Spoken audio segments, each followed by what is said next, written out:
Welcome back to commercial law, where we are discussing about company law aspects. Today, I would like to start with where we end last time, and it was on the corporate personality and the company law. Now, we have discussed about the corporate personality in brief, what is a company and who are the shareholders and so forth.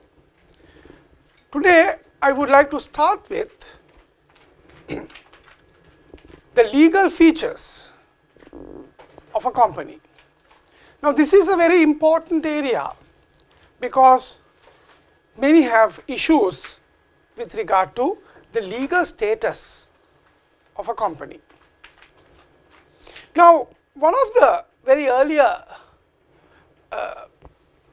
idea was that a company is a distinct personality from its shareholders, and this is the Cardinal Theorem, in fact, that the company can exist beyond the shareholders, but however, it has to be controlled by the natural persons who are there, the shareholders. Now, in John Shaw and Sons, Salford versus Shaw case, Gear Lord Justice presented his view of a company as an entity distinct alike from its shareholders and its directors. Directors may, according to its articles, exercise some of the powers. Certain other powers may be reserved for the shareholders in general meeting. If powers of management are vested in the directors, they and they alone can exercise these powers. The only way in which the general body of the shareholders can control the exercise of the power vested by the articles in the directors is by altering their articles. Now, there are several elements in this judgment. Firstly, it says that a company is a distinct personality from the shareholders and the directors. Shareholders are the main decision makers for this company. They are the natural persons. But however, the shareholders appoint directors in order to carry out the management affairs of the company, so that the shareholders do not have to attend to every single thing in the company on a daily basis. That's why last time I told you that directors are considered as agents as well in a company. So, the directors, according to the powers that have been vested upon them by the articles of association of the company, they have to carry out their duties and responsibilities for the benefit of the company. On the other hand, the shareholders can interfere in the company affairs by taking certain decisions in the general meetings convened by the company to attend to the matters concerned.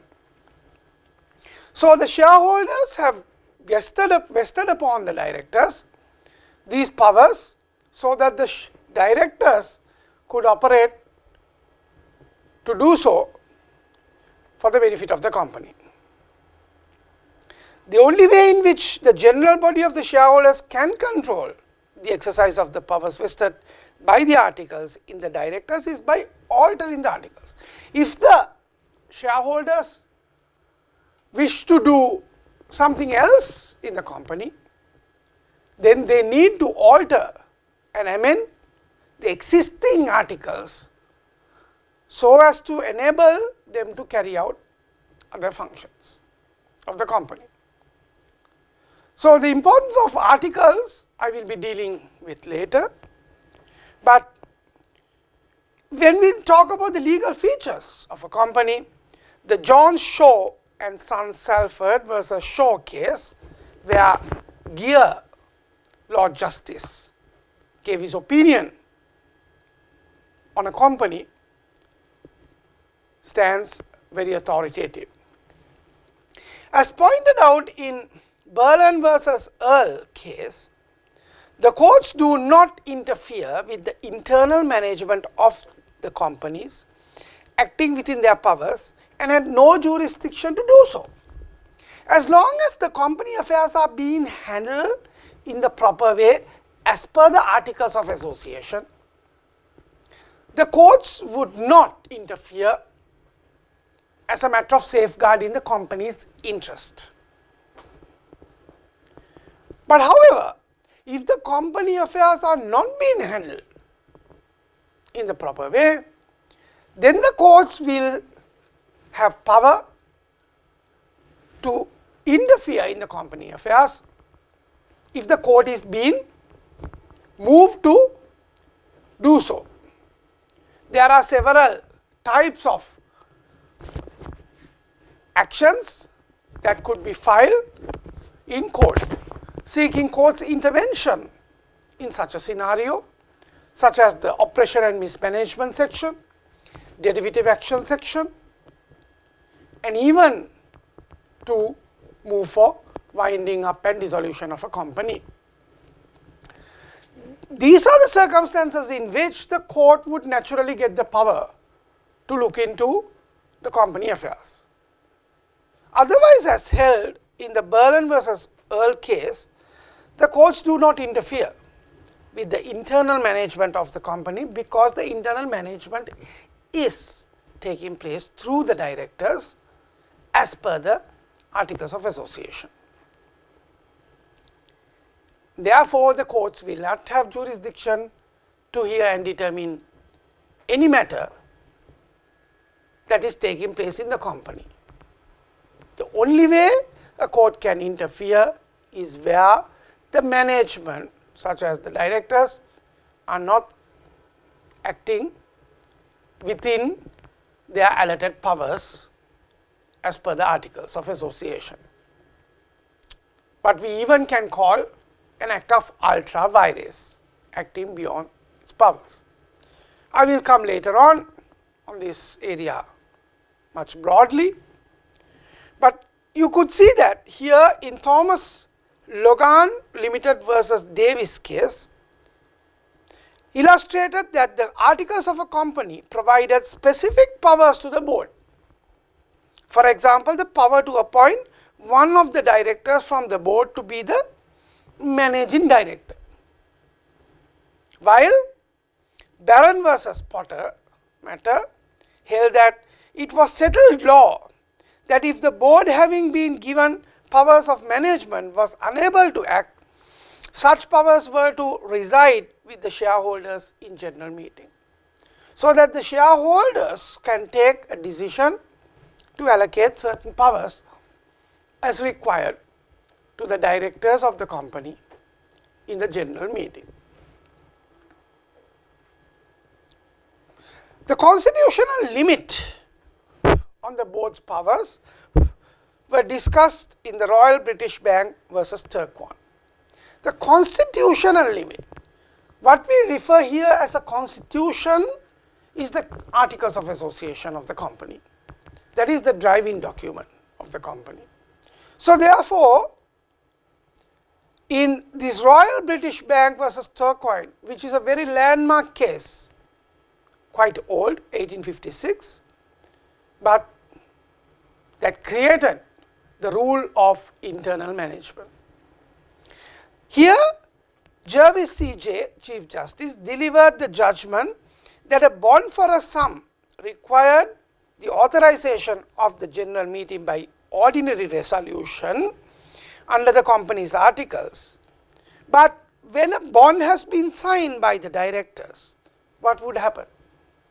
So, was nevertheless valid in favor of a third party, where the bond has been given to a third party, as it was entitled to assume that such an authorization had been obtained, though in fact it had not obtained the same. this later became known as the internal management rule.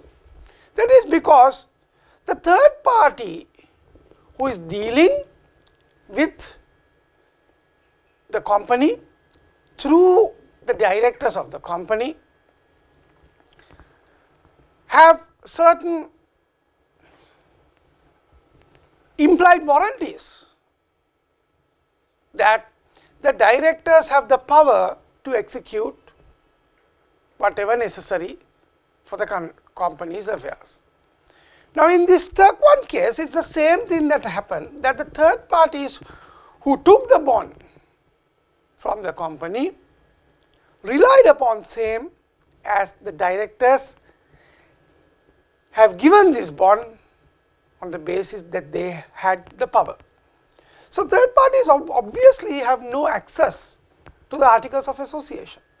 So, whatever the articles of association say, this will not affect the third parties to come into the bond, since it has been given by the directors of the company. It is an internal management issue. So, as long as the directors in their day-to-day operations have power to act in like manner, such as giving a bond,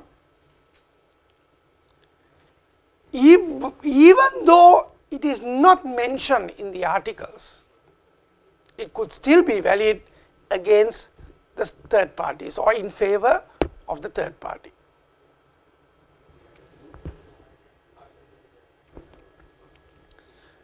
Now, we come to a very important and landmark case in company law. This is called the Salomon versus Salomon and Company. This is the case that stands as the root of company law. That is because this is the case that set the legal principle, or rather the fundamental legal principle of a company, due to the fact that it held that a company is distinct from the natural persons who are in the company. So, as long as the corporate personality is concerned, Salomon versus Salomon and Company is an important case. Now, let us see the facts of Salomon versus Salomon and Company Limited. The court in the UK considered the corporate personality against individuals who become shareholders of a family dynasty. Mr. Aaron Salomon started a leather shoe production business that later became very successful. It was done in a very informal manner, such as a normal business affair, kind of a proprietorship, having his shoe repairing business in an ordinary shop. So, what happened here was, when Salomon had a very successful shoemaking business, he wanted to later on, with his business expansion, create a company by the name of Salomon and Company Limited. In this particular company, at the very commencement, he took 20,001 shares on his name and bestowed 6 other shares among his family members. The company also gave Salomon £10,000 worth debentures for the loan facility given by Salomon to the company. Now, through this company, Salomon had been also taking loans from other people who ultimately became debtors for the company. I beg your pardon, the creditors. The company became a debtor to certain creditors as well. But when Salomon gave a loan, he gave it in a very secured manner, that loan, by taking debentures out of the company in his own personal name.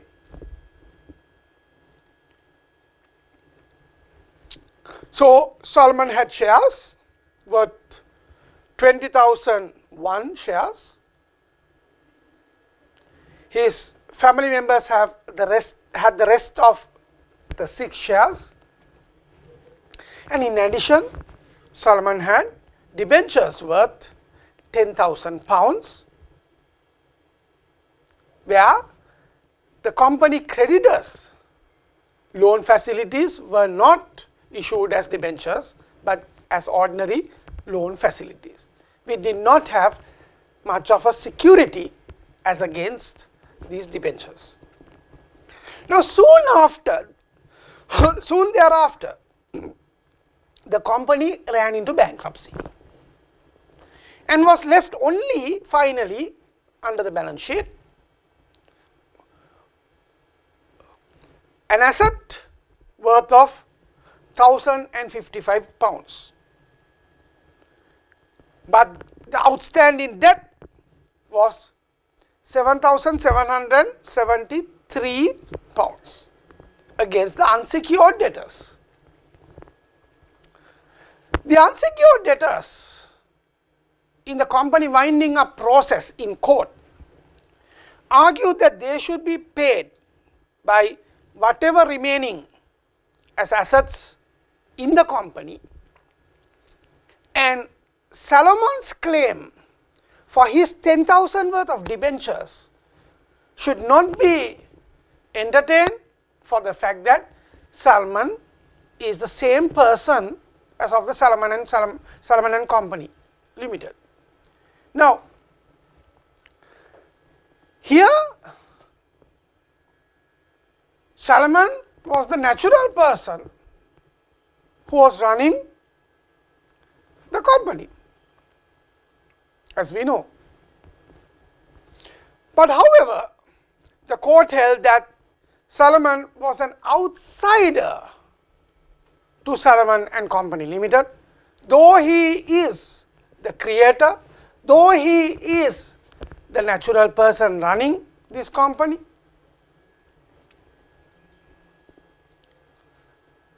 Though he is a shareholder, and the company had its own legal personality outside the existence of Salomon,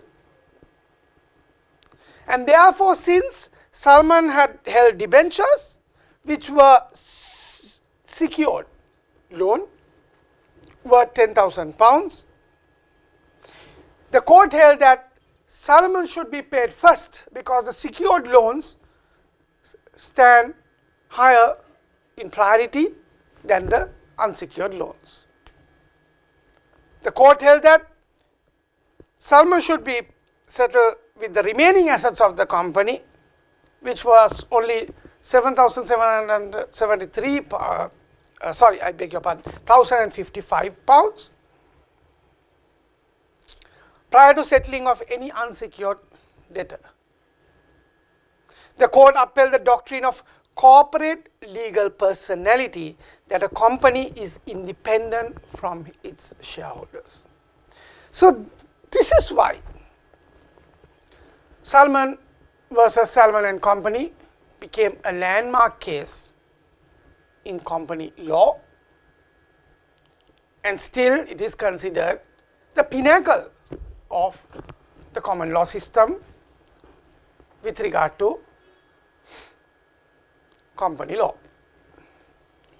So, what type of outcome that we see in the Salomon versus Salomon and Company Limited case is where any natural person who could be the creator of a company, who could be running the affairs of the company, would still be an outsider when it comes to corporate personality. The corporate legal personality is a concept where company is its own person. Shareholders or directors, though they are the ones who are really running the company, still are considered distinct and separate in legal context. Company can stand on its own. It is for the company's existence that the company requires natural persons. Now let us look at the history of company law in the world and how it came to Sri Lanka. In the general history is that companies derive from the word corporation or the Latin term of corpus that consists of a body of persons and dates back to the reign of Justinian, where the Roman law recognized a range of corporate entities under the name of universitas, corpus or collegium. One famous example of a later development was the East Indies Company of the Dutch. East Indies Company was a company that was created in Netherlands, or in the history we used to call Holland, and the traders went to the Far East to trade using ships, and this East Indies Company was the main player in the Dutch going to the sea and conquering other countries to make them colonies. Sri Lanka, for example, was also a Dutch colony when it was controlled between 1654 and 1796. During that time, it was the East Indies Company that controlled Sri Lanka, and this East Indies Company is considered one of the modern classical companies in the world.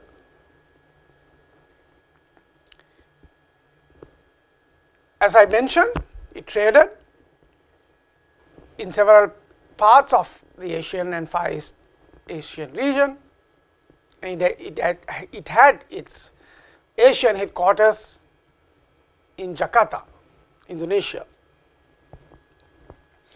Now, in the medieval period also, there were governments and local authorities that were created as companies, such as, for example, the Pope of Vatican was a separate, distinct entity. What is important there is that the Pope is an office, it's not a person. A natural person comes into the office and becomes the Pope. Now, if such a natural person dies, what happens?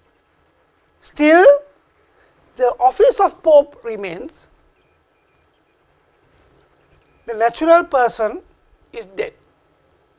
That's why it's called, when a Pope dies, it says Pope is dead, but immediately, long live the Pope.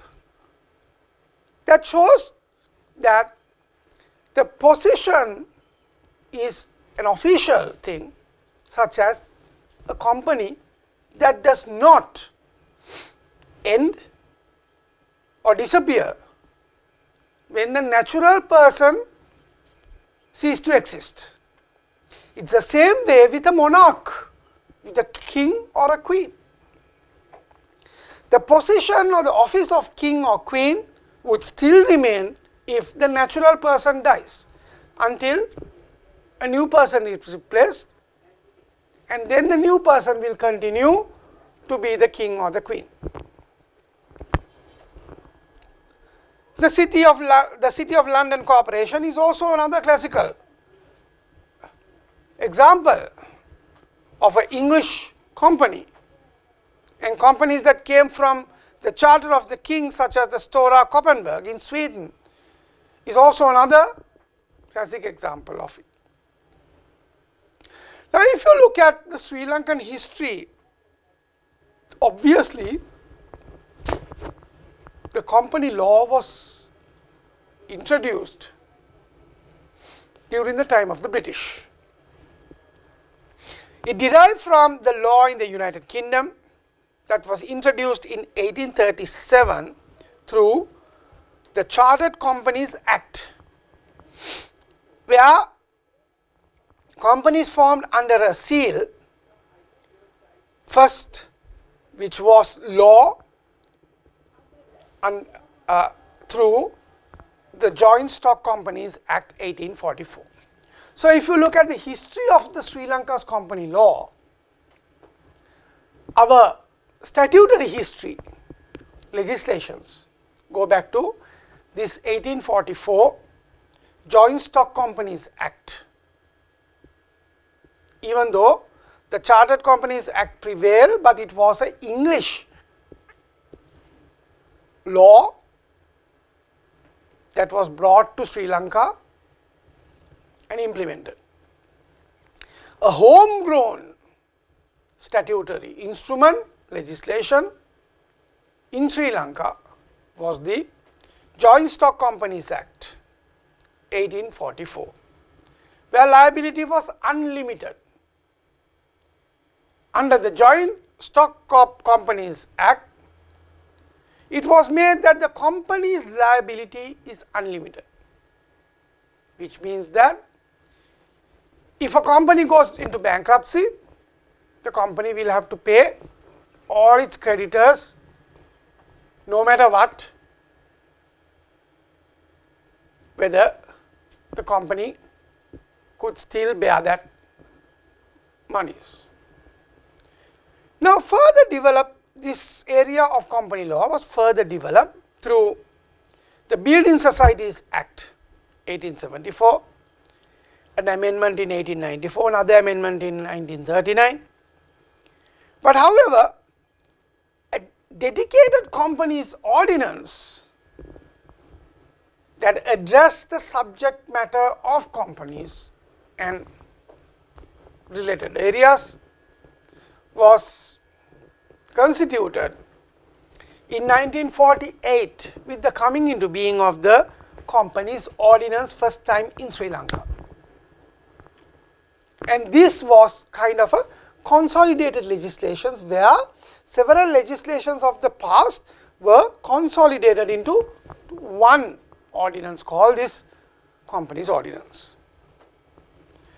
But however, this company ordinance survived till 1982, when the Sri Lankan Parliament repealed the existing all the consolidated laws and introduced a new version of the company law called the Companies Act number 17 of 1982. So, in 1982, Sri Lanka brought in a national legislation pertaining to companies. However, there were certain loopholes and lacunas that need to be developed in line with the developing trends of the world and the global economies, especially where new concepts have emerged in the company area. So, a new act was brought in 2007, as the Companies Act number 7 of 2007, which is the law as it exists even now. This was based on the Canadian, mainly on the Canadian system of company law, but also influenced by Australian and the British versions. However, several new additions and innovations were made in this Companies Act, and now we can see that even though there are small conflicts and loopholes in this act, this is a very comprehensive piece of legislation where company law in Sri Lanka has been fully institutionalized as well as created in a way that every single point could be addressed.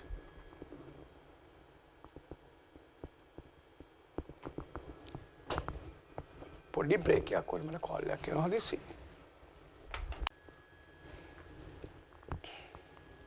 Now, let us look at the characteristics of a company. Last time I mentioned that there are several categories of companies. So, these are the categories that I would like to concentrate now. Companies can be categorized. Companies can be categorized mainly into three areas. First area is that a company could be limited by shares. Limited by shares. That means the shareholders, as they subscribe shares of a company, would only be limited in liability to the number of shares that the particular shareholder subscribed.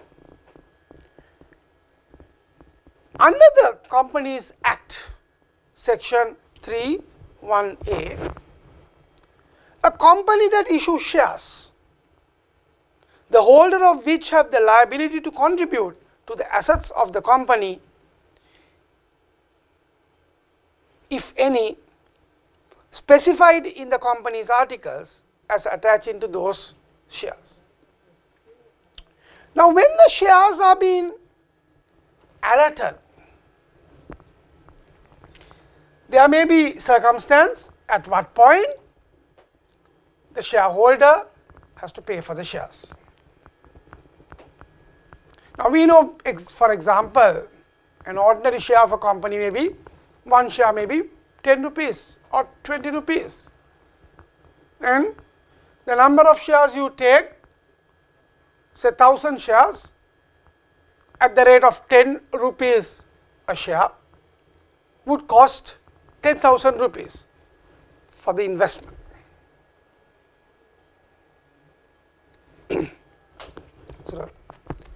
Now, suppose that a company has 100,000 shares,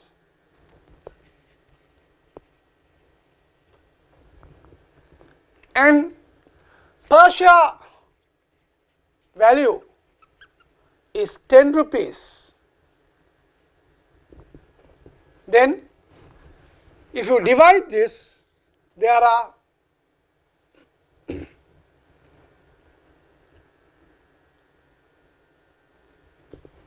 I beg your pardon.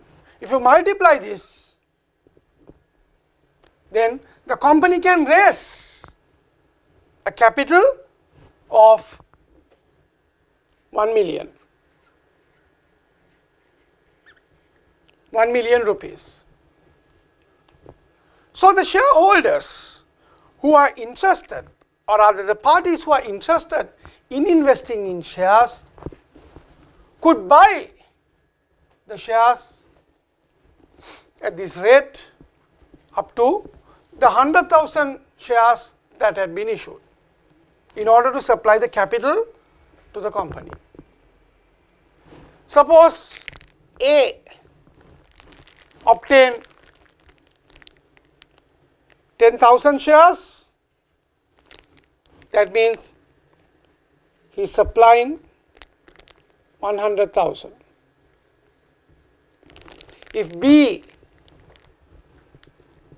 subscribed to 15,000 shares, P is subscribing to 150,000.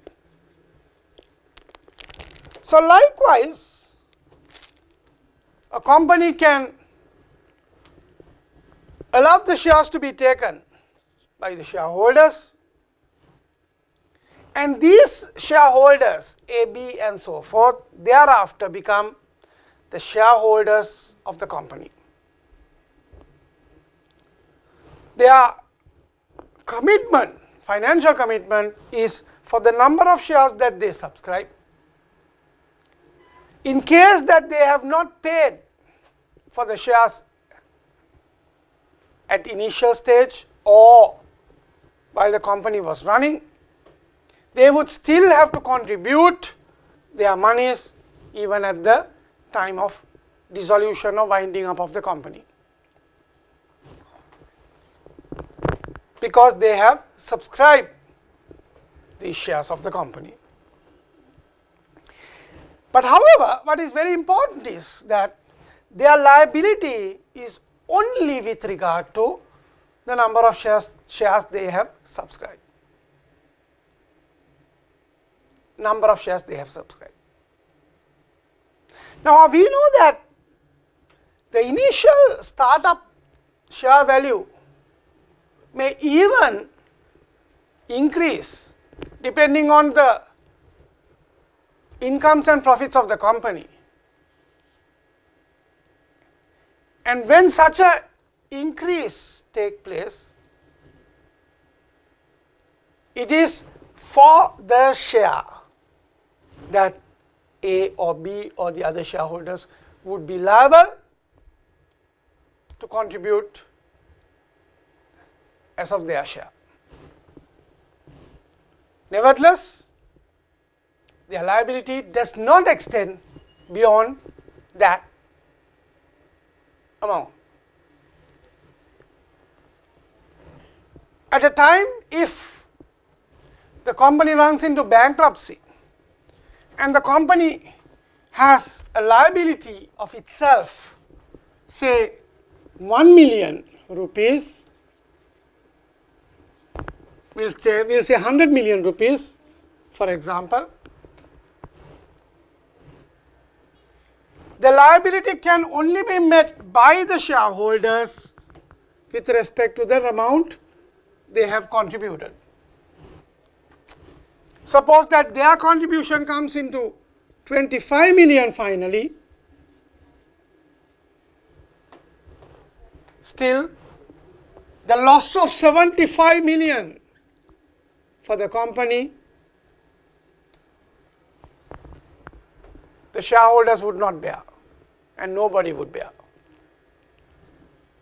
It is the company then that will go bankrupt, that will end its existence in such a scenario, and the shareholders would not thereafter be liable for the rest of the amount. Now this is the important factor of being limited.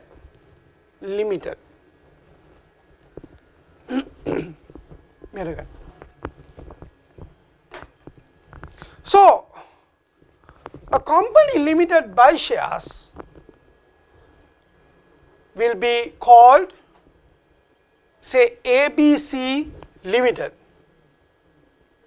or ABC Private Limited. ABC Limited if it's a public company. ABC Private Limited if it's a private company, and ABC Public Limited Company, a PLC, would mean that it's a listed company, publicly listed company, publicly listed company, PLC. So, in all these cases, we see the word limited. That is because the shareholders are the owners of the company, we say naturally. Their liability becomes limited.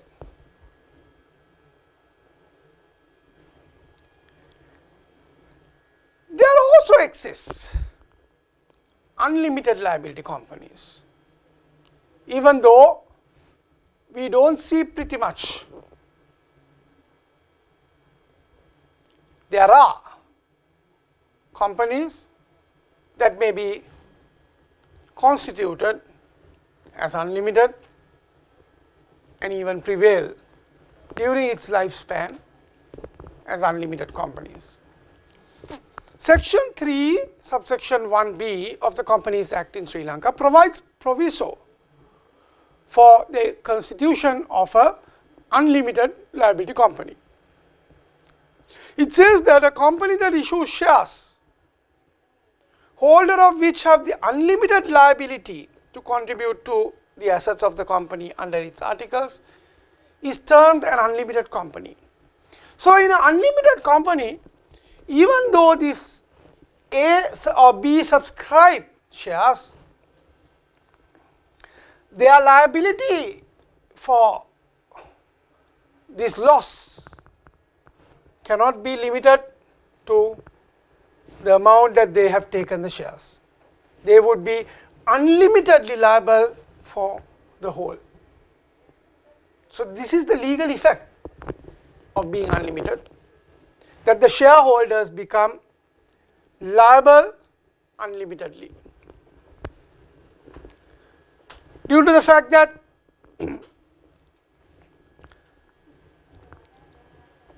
the company being unlimited, the shareholders' liability becomes unlimited. So, a corporate style and name in such an unlimited situation would be like ABC Unlimited. So, you do not use the word limited thereafter, it is ABC Unlimited. In a public company or in a private company, it is an ABC Private Unlimited company, that you have to know then, in such a company, the shareholders' liability is unlimited and cannot be limited by the number of shares that they subscribe. The third category of companies are called limited by guarantee. Guarantee. Now, what are these? Under section 3, subsection 1, subsection C of the Companies Act, a company that does not issue shares, the members of which undertake to contribute to the assets of the company in the event of being put to liquidation in an amount specified in the company's articles, is called an unlimited company. What happens here is that in that example, the subscribers of shares do not subscribe any shares, but they participate as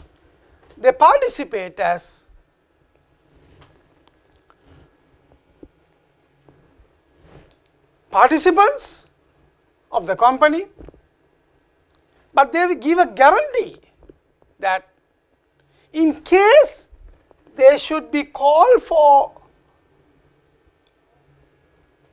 supplying of the liability with regard to a certain amount, then they would at that moment guarantee that they would at that moment pay, so that initially it becomes a guarantee to pay whatever the liabilities for its assets if called to do so. So, these types of companies are called guarantee companies, or shareholders or the participants guarantee their contribution at a time of bankruptcy or winding up that they would pay against the assets in debt.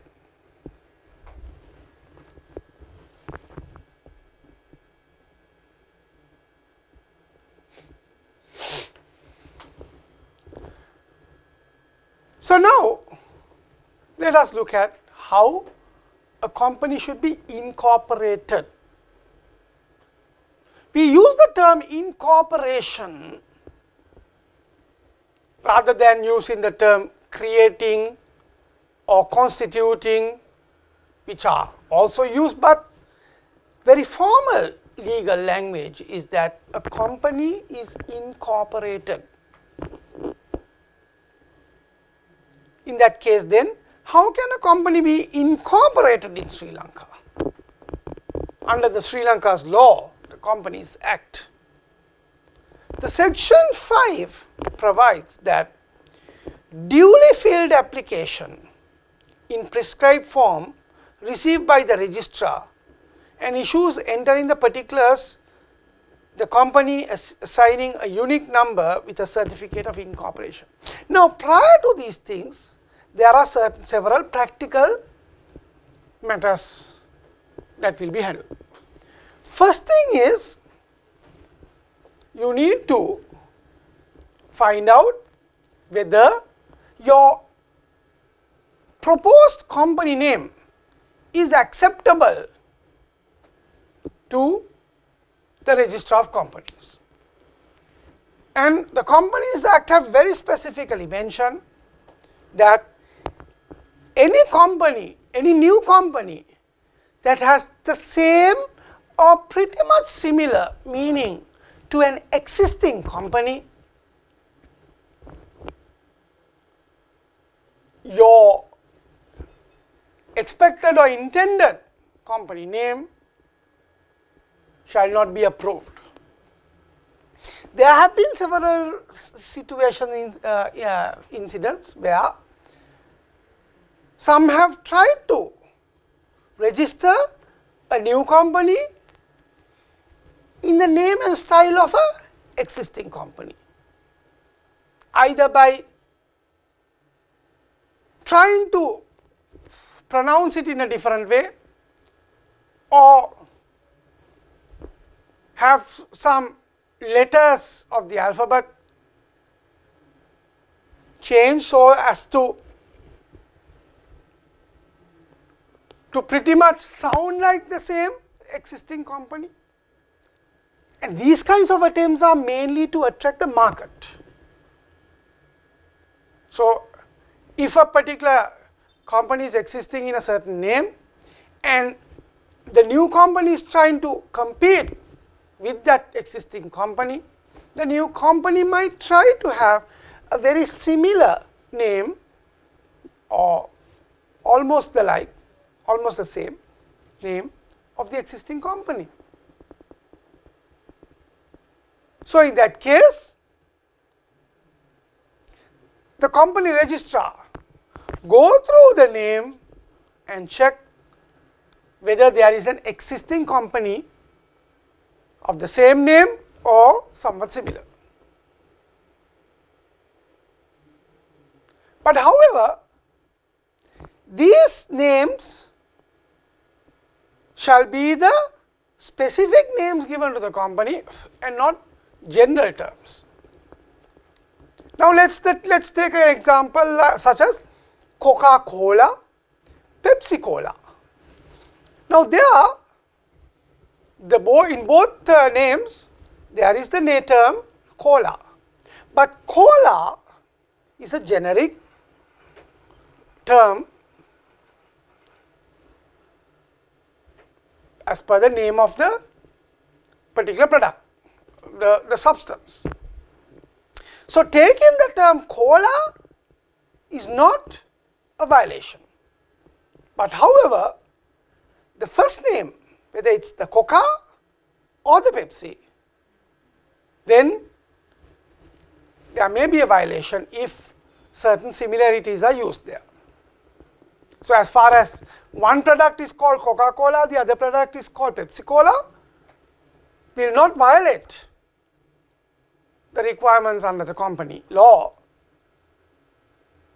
since the first name differ, though the second generic term is similar. Likewise, even in Sri Lanka we can have different business names, styles, but with a common term such as spices. So, one company can have ABC spices, the other company can have DEF spices names. So, the spices section is similar, but however, the first name differs. So, that is perfectly that's perfectly allowable for the registrar. But if the registrar sees that the existing name will conflict with what has been proposed or expected to obtain, then the registrar will thereafter reject your application for what we call the name checking. So, name checking is a very important thing at the first stage. You have got to check the name of the company that you intend to create. Once the name is approved on the basis that there is no existing company in that name, then we go to the next stage of incorporating the company. According to the old law in Sri Lanka, we had to submit two main documents for company incorporation. First one is called the memorandum, company memorandum, memorandum of association. Second one is articles of association. Now, in the memorandum, it was basically an introduction to the company with the objectives that the company is expected to realize and of the shareholding. And in the articles of association, we need to mention how the company is being run. So, that is why the articles of association is considered the constitution of the company, the constitution of the company.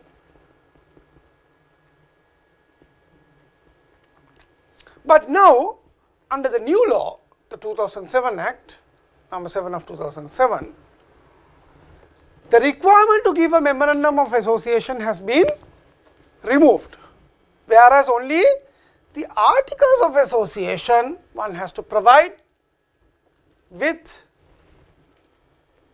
the company incorporation, and that should carry provisions and particulars with respect to the objects of the company. What are the objects of the company? Such as, for example, what sort of a business that you intend to do. I see some, or mostly, that the companies that are being incorporated here carry almost similar provisions with exhaustive list of things that the company can do within its objects. there is no particular bar with respect to inserting whatever the things you could do in a company. But however, it would be more styled, it would be more professional if the main objects are listed based on the company's type of affairs that it expects to carry out and do the business. Some fear that once they list out the objectives in a very limited manner, they may not be able to do different businesses at a future time. There's nothing to worry. As always, a company can amend its articles. So, keeping an amendment provision within the articles is what you have to do. Thereafter, at any moment from time to time, you can keep on amending your articles, including the objects, so as to give more breathing space for company to grow. But we do not see this commonly here, because the company includes very exhaustive list of objects or mention that it can attend to any activity in general. But however, whatever it may be, the articles of association must specify the objects of the company, then rights and obligations of shareholders of the company, which is also very important, because then the shareholders would know the extent of which they can exercise their powers. Rights and obligations of shareholders. Shareholders are considered the main people behind the scene. That they are the real natural people driving the company through the help, through the assistance of the directors. Then about the management and administration, how the company should be managed, how the company should be administered, what are the powers of the directors, what are the duties of the directors, and in what circumstances the directors could be removed, and what circumstances the directors' positions will cease to exist. About the accounts, about auditing of companies' accounts, finances, and all other and sundry things that the company creators would like to have in the articles of association, they could do so, including the manner in which general meetings to be conducted, the manner in which special general meetings should be conducted, the manner in which the annual general meeting should be conducted, the manner in which general and special resolution be passed in a company. So, all these things need to be mentioned in the article of association, because article of association is the constitution of the company, and that is what that the company is driven with, and therefore, the articles of association play an important role. Now, coming back to the matter I mentioned previously about the name of the company, I told you that company shall not have the same name or very pretty much similar name to an existing company.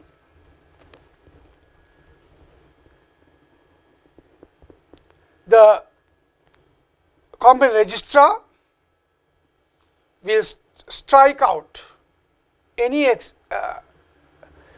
intended company to be registered if it carries a name of an existing company, or where it is misleading in the opinion of the registrar that the intended registration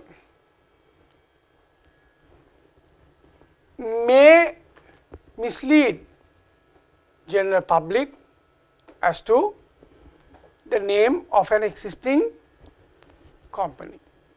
There have been several instances where people attempted to gain market advantage by using pretty much similar names to that of a established business.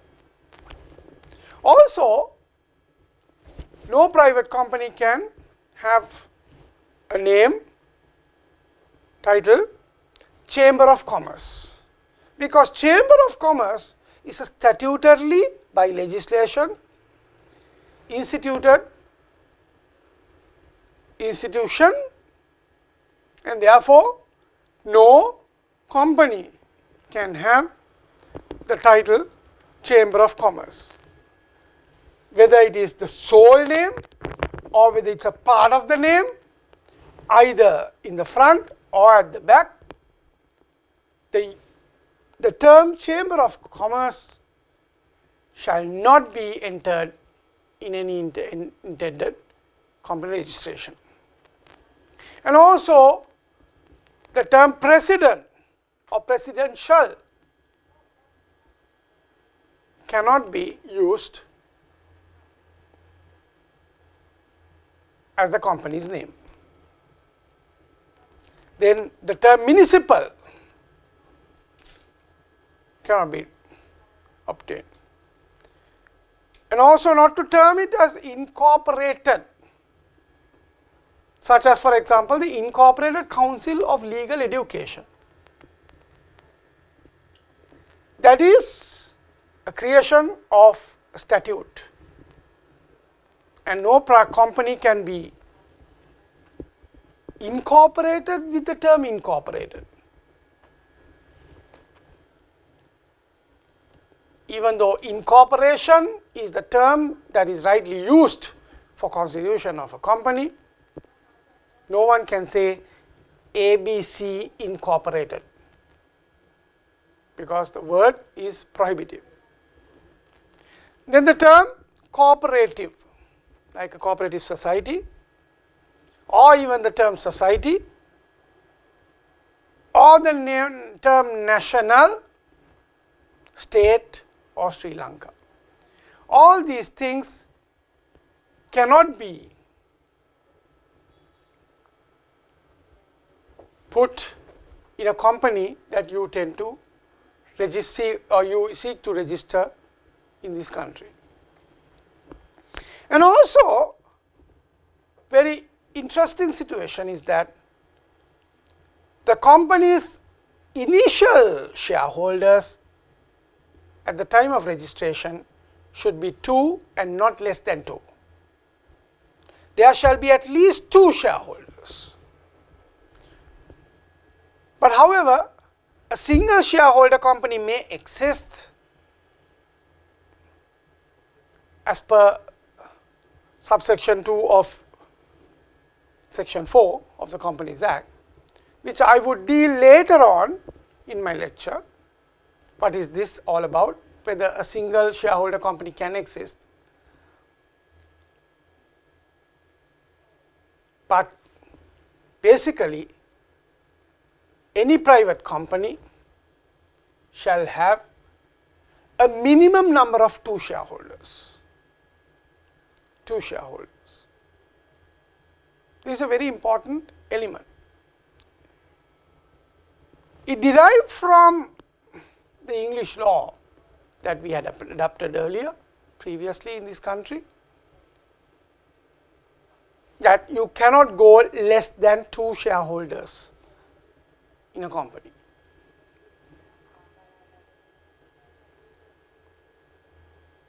So therefore, these preliminaries have to be met along with several other elements that are mentioned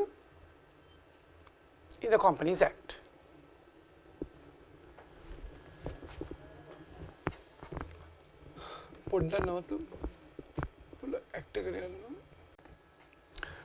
Now, let us see what is mentioned in section 5 of the Companies Act in relation to incorporation of a company. Now, it clearly says under section 5 subsection 1, on receipt of properly completed application for incorporation in the prescribed form, where the completion should take place with the requirement of the creators of the company through its secretary, who is intended secretary, who is expected to register these documents. The registrar shall enter the particulars of the company on the register which is maintained in the registrar's office with respect to the entering of the particulars of a company, and assign a unique number to that company as its company number. So, now every company has a unique company number. Earlier, in the earlier system, there were company numbers that were given, and these numbers were gradually changed when, after the Companies Act came into being, the new Companies Act 2007 came into being. The previous companies had to re-register with the registrar, and at the time of re-registration, the old numbers were substituted by the new numbers. Then issue a certificate of incorporation in the prescribed form to the applicant company. So, after going through all the documents as well as having maybe an interview with the shareholders, the registrar will take note in entering the company name in its registry, giving the number, and thereafter issuing the incorporation certificate of incorporation. Then the certificate of incorporation issued under this subsection shall specify the name and the number of the company, the date on which the company was incorporated, whether the company is a limited liability company or an unlimited company or a company limited by guarantee, whether the company is a private company and whether the company is an offshore company. So, all these particulars will be thereafter provided by the registrar. Now, I also mentioned about the company names. Under section 6, the name of every limited company other than a listed company shall end with the terms limited. This is a must. So, it can be ABC Limited or by abbreviation Ltd. A private company shall end in the words within brackets private limited or with the abbreviation PVT Ltd. These are must. The limited company which is listed company shall end in the words public limited company PLC or by the abbreviation PLC.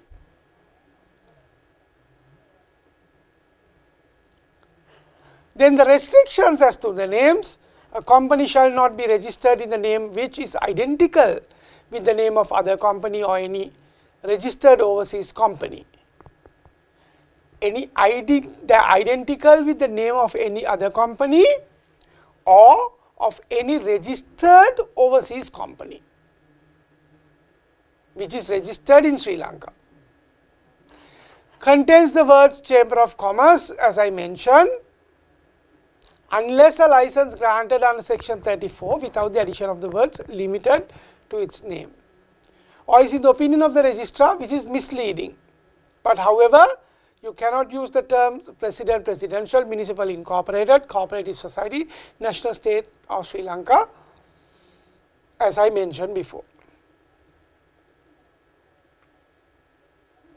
The following words and expressions, where they appear at the end of the name company and company, company limited, and company limited, limited, unlimited, private limited, public limited company, abbreviations referred to in subsection 6, where they appear at the end of the name can be used.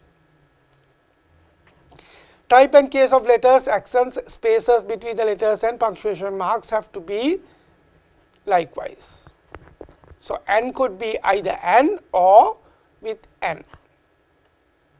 So, this is the provision relating to the company registry.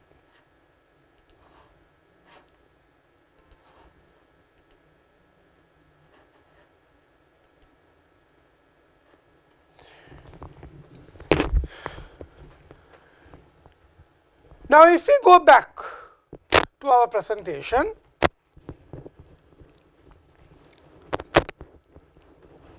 we had been talking about shareholders. Let us now see who is a shareholder. Who is a shareholder? Persons entered as shareholders in the register of shareholders holding at least one share. So, in order to be qualified as a shareholder, first thing is you got to hold at least one share. Now, a shareholder need not necessarily be a natural person. Some people think that it shall be always a natural person. No, even a corporate body, another corporate body could be a shareholder of a company. There are many institutions that follow this trend. Existing corporate bodies buy shares of another company to be incorporated or which is incorporated. In whatever circumstance, whether shareholder is natural or corporate body, can have at least one share, not a fraction of a share. Then a shareholder is whose name is entered as shareholder in application for registration of the company. So, at the time of applying for registration of the company, whoever whose name has been included in the application for registration as a shareholder is considered a shareholder of the company. Then also who is entitled to be entered in the share registry in an amalgamated company. So, any person could be natural or corporate who is entitled to be entered in the share registry in an amalgamated company join. Then persons to whom a share has been transferred and awaiting entry or ought to be entered in the share registry is called a shareholder. Then it also could be a beneficiary of a trust for whom a share is held prior to entering such trust in the share registry. A trust could be created for a minor or to a man of unsound mind or with some kind of insanity, where that person becomes a beneficiary and also a shareholder of a company, whose share will be held by a trustee. To whom a share has been transferred but has been wrongfully omitted from the share registry, where a proper transfer of shares has been done, but his name has been miswritten in the registry, still that person holds the share and can be termed as a shareholder. So, we have now today covered up to the topic of shareholder. We will in our next lecture go on explaining the matters and the provisions relating to company law under your syllabus of commercial law. Thank you very much and see you again.